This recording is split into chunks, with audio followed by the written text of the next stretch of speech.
Body fluids analyse ചെയ്ത് lab test നടത്തി disease find out ചെയ്യുന്നതാണ് ഒരു ലാബ് ടെക്നീഷ്യന്റെ വർക്ക് എന്ന് പറയുന്നത്.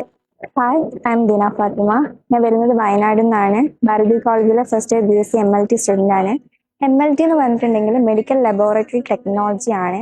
ഈ ഒരു മെഡിക്കൽ ലബോറട്ടറി ടെക്നോളജിയിൽ നമ്മൾ ചെയ്യേണ്ട ജോബ് എന്താണെന്ന് വെച്ചിട്ടുണ്ടെങ്കിൽ, വർക്ക് എന്താണെന്ന് വെച്ചിട്ടുണ്ടെങ്കിൽ, ബോഡി ഫ്ലൂയിഡ്സ് അനലൈസ് ചെയ്ത് ലാബ് ടെസ്റ്റ് നടത്തി ഡിസീസ് ഫൈൻഡ് ഔട്ട് ചെയ്യുന്നതാണ് ഒരു ലാബ് ടെക്നീഷ്യന്റെ വർക്ക് എന്ന് പറയുന്നത്. ആൻഡ് ഈ ഒരു കോഴ്സിന്റെ ഡ്യൂറേഷൻ എന്ന് പറയുന്നത് 4 years ആണ്. ഇതിൽ 3 years എന്ന് പറയുന്നത് കോഴ്സും 1 year ഇന്റേൺഷിപ്പും ആണ്. ആൻഡ് ഇവിടെ ഫസ്റ്റ് ഇയറിൽ വരുന്ന കോഴ്സ് സബ്ജക്ട്സ് എന്ന് പറയുന്നത് pathology, physiology, biochemistry, microbiology and anatomy ആണ്. And second year and third year വരുമ്പോൾ നമുക്ക് ഇത്രയ്ക്ക് സബ്ജക്ട്സ് ഉണ്ടാവില്ല, 3 സബ്ജക്ട്സ് വെച്ചിട്ടായിരിക്കും. സെക്കൻഡ് ഇയർ ഓൺവേർഡ്സ് നമുക്ക് പ്രാക്ടിക്കലും അതായത് പോസ്റ്റിങ്ങും നമുക്ക് സ്റ്റാർട്ടപ്പ് ചെയ്യും.